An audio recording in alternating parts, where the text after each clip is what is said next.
There is a certain kind of person who walks through life differently. They step into a room and something shifts inside them before anyone speaks, before anything happens. No raised voices, no visible tension, but their brain has already finished reading the room. An averted glance, a smile that doesn't quite reach the eyes, a sentence that sounds perfectly normal but carries something hollow beneath it. A lot of people look at this and call it a gift, a superpower. But for the ones living inside it, this sharp awareness is actually a psychological trap. The real problem: their brain has no off switch. They can't just enjoy a moment and let it pass. They carry it home, pull it apart, replay it over and over until even the quiet starts to feel loud. They're the kind of person who can turn a single 3-second pause into a spiral that lasts 3 days.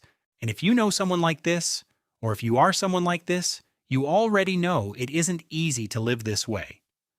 Today we're going to decode the psychology of people who are hyper-aware. And more importantly, how they can stop being consumed by their own minds. To understand it, we first need to go back to where it starts. Why do some people develop this kind of razor-sharp awareness in the first place? Empirical psychology usually splits this into 2 distinct groups. The first group is simply wired this way from birth. Science calls them highly sensitive persons, or HSPs. They carry a trait known as sensory processing sensitivity, SPS. From the moment they're born, their nervous system functions like an ultrafine filter, automatically absorbing and processing everything around them more intensely than most people ever will.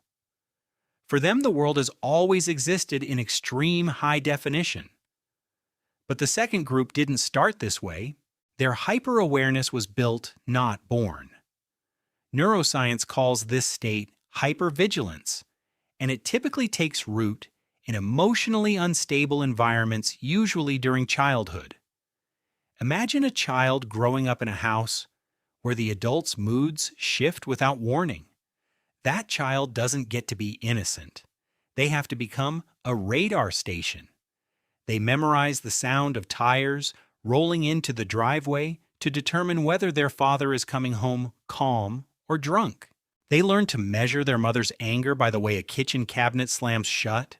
They know exactly when to walk into the living room with a smile and when to disappear silently into a corner. Or picture a different child, the one who listens to a parent's voice through a wall when they're on the phone. Just the first few words are enough to predict whether the evening will be peaceful or full of storm. Biologically, their amygdala, the brain's danger detection center, has been in a constant state of activation. It recorded a message: this environment is not safe. I must keep scanning to avoid pain. No one taught them this. Their nervous system built it automatically, a dense network of neurons designed to predict emotional disasters before they arrive. And over time, that survival vigilance transformed into something deeper. It became awareness. And awareness grew so embedded it became part of who they are. When they grow up, they often look back and blame themselves. Why do I overthink everything? Something must be wrong with me. But nothing is wrong with them. They're simply carrying an intelligence that was forged in survival. The armor that once protected them has fused into their skin. And when that armor, that enormous awareness, enters adult life, it shows up in very specific ways. The clearest sign is also the most exhausting one. They live in a permanent state of analysis. For the average person, a conversation is just a conversation. But for them, the mind is always running a hidden equation in the background. Their boss sends a Slack message at 4 in the afternoon, "Come see me for a minute." For everyone else, that's just a meeting. But the moment those words appear on their screen, a wave of tension rises immediately. Something feels off about the wording, a kind of invisible chill in the phrasing. Within seconds, their mind is already generating questions. Is something wrong? Did I make a mistake? Are they unhappy with me? They don't just hear what's being said. They catch the 3-second pause before someone compliments their jacket. They notice the slight shift in another person's breathing mid-sentence. Part of this comes down to the default mode network, the DMN. In most people, this brain network only becomes highly active during rest or daydreaming. But in hyper-aware people, the DMN tends to run continuously, causing the mind to slip into a near constant state of interpretation and analysis. Half of them is nodding, holding a coffee cup, participating in life. The other half is taking notes, comparing signals, running calculations that no one else in the room can see. Even at a close friend's birthday dinner, they're quietly scanning the energy of everyone at the table. Who's forcing their enthusiasm tonight? Who's carrying something they haven't said? The result is that their mind almost never truly rests. They can feel genuinely exhausted after sitting in an office all day because their brain just finished running a hidden marathon. But that analytical camera doesn't only point outward. At some point, it turns back inward.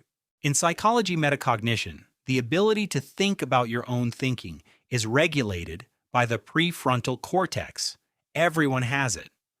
But for hyper-aware people, it's a switch that never turns off. They don't just feel an emotion. They monitor it. The familiar chain reaction looks like this. An emotion appears, they analyze it, then they judge themselves for having it. They're out for a walk and sadness arrives suddenly. Instead of just letting it be there, they immediately fold their arms and interrogate themselves. Why am I sad? Does this even make sense? I have a good life. So why does everything feel empty? Even joy gets dissected. They laugh at a joke at dinner. And within the very next second, part of their mind is already hovering near the ceiling, looking down at themselves. Did I laugh too loud? Did that sound forced? After a good date, they go home and start rewinding. Was that comment too forward? Did that smile look genuine? Did I go quiet at the wrong moment? It's like trying to dance while constantly staring at your reflection in a mirror to fix your posture. They might not miss a single step, but they've already lost the feeling of being in the dance. Their depth of perception keeps growing. Their natural presence slowly disappears. And when that analytical mind has been looking outward long enough, it starts to see something that most people walk right past without noticing. Deep awareness makes them begin to see the backstage of human behavior. Psychology calls this theory of mind the ability to model other people's intentions and motivations. They understand that people don't always say what they actually mean. A coworker brings them a coffee and praises their latest project. Instead of simply receiving the kindness, their brain immediately runs a quiet scan. What favor is this person building toward? What are they hoping to get in return? Or a friend who's been silent for months suddenly sends a message asking how they are. The question arrives before the greeting fully lands. What changed in this person's life? Why now they come to recognize that kindness sometimes comes with strings. Affection can be a calculated investment. The confident man on a first date might just be performing courage over fear. This creates a quiet, particular kind of loss. Not the loss of childhood innocence, but the loss of relational innocence. The ability to trust the surface of what people say is simply no longer there. A compliment always feels layered. An apology never feels quite complete because part of them suspects it was offered to calm the situation, not to genuinely acknowledge fault. A promise sounds fragile before it's even been broken. They don't become bitter. They don't grow to hate the world. They simply become very, very careful.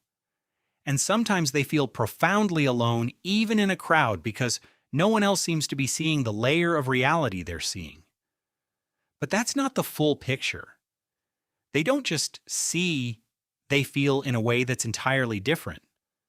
For these people, empathy isn't a skill they consciously activate when a friend is in tears. It's a state that simply doesn't switch off. They walk into a meeting room. No one says a word, but they can already feel the weight of tension between two colleagues sitting across the table. Psychology calls this cognitive empathy, But for hyper-aware people, it doesn't stop at intellectual understanding. It crosses into emotional empathy, where they don't just understand another person's pain, they absorb it. They live inside it for a while as though it were their own.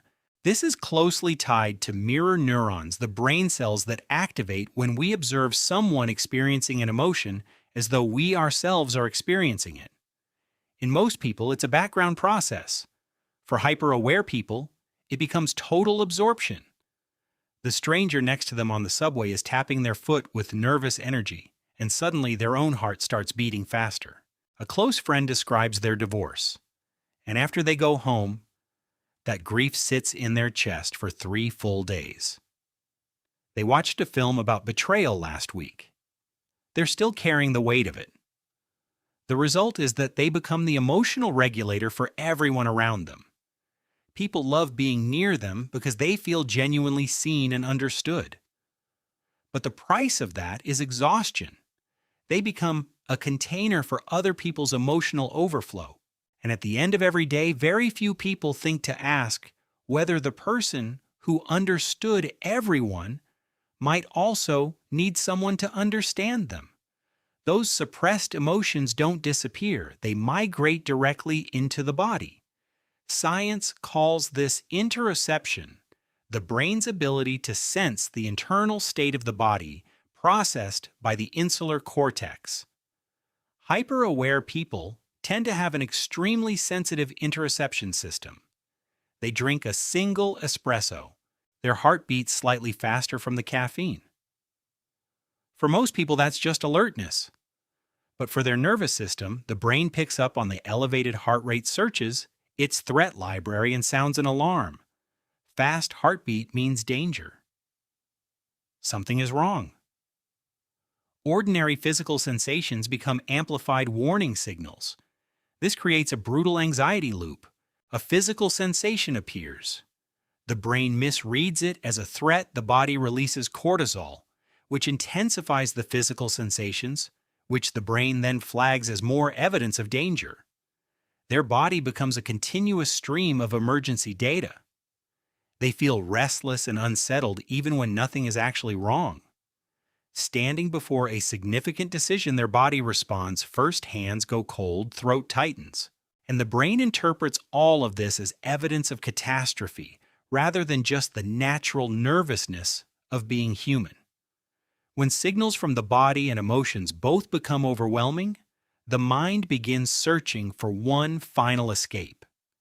That's when awareness quietly transforms from a lens for observing life into a strategy for controlling it, not control over others in a forceful way. It's a subtle internal defense mechanism built on an unspoken belief: if I can predict every possible outcome, I won't be blindsided by pain. So the mind begins running simulations, constantly, quietly, in the background of everything. What if this person pulls away? What if everything I've been building disappears? If the worst thing happens, how do I react so I don't fall apart? This is what psychologists call analysis paralysis. They become trapped inside a maze of hypothetical scenarios, living simultaneously inside 10 different versions of the future, while the actual present moment sits untouched. And instead of participating in life as it actually unfolds, with all its uncertainty and beauty, they begin to manage it like a high-risk project. Protection replaces presence. So what can people like this actually do? They can't simply turn off their awareness. Asking them to is like asking someone with perfect vision to voluntarily see everything blurry. It doesn't work that way. The answer isn't to become less aware. The answer is to stop carrying everything that awareness picks up. In psychotherapy, this usually involves learning to set emotional boundaries and reshape habitual thought patterns. People who work through this tend to anchor themselves in 4 freeing principles. The first: not every silence is a coded message. If someone takes a long time to reply, maybe they're just tired. If a coworker walks past without smiling, maybe they have a headache. The work is learning not to make everything about themselves. The second, not every emotion that arrives needs an immediate response. Anxiety may show up. Instead of rushing to diagnose it, they practice saying, "My heart is beating fast. That's just a physical sensation." They observe it without judgment. They let it move through. The third, not every insight needs to be acted on or spoken aloud. They might see someone's insecurity with perfect clarity, but they don't have to become that person's therapist. They might sense instability in a relationship, but sometimes the wisest move is simply to step back and let it be. And the fourth, something that can be practiced starting today. Learning to use the body as an anchor. When the mind starts drifting into 10 versions of the future, they bring their attention back to the physical. The feeling of their feet on the floor, the rhythm of their own breathing. Not to analyze those sensations, just to come home to the present moment. When they begin practicing this, something quiet begins to shift. Their awareness doesn't disappear, it softens, it matures. They still see deeply into human nature, but they no longer cling to what they find. They can still sense the full weight of a room's energy, but they're no longer pulled under by its current. Think of a detective who spent an entire career peering at everything through a magnifying glass, tense and relentless, searching for meaning in every smallest detail. Then one day they set the lens down and sit quietly with a cup of tea. They can still see everything clearly, but they're no longer swept away by what they see. They choose when to look closely and when to simply rest. That's the journey for hyper-aware people as they begin to heal. They move from using awareness to predict to using it to be present, from fear to curiosity. Instead of silently analyzing whether someone's smile is genuine, they allow themselves to enjoy a sunny afternoon and a good cup of coffee. Life becomes lighter, not because the world grows simpler or because people suddenly become less complicated. The world remains full of contradiction. Life becomes lighter because they stop trying to carry the weight of every equation on their shoulders at the same time. These are the people who think deeply, the people who feel deeply. If you've ever looked at their quietness and mistaken it for indifference, understand that it's something else entirely.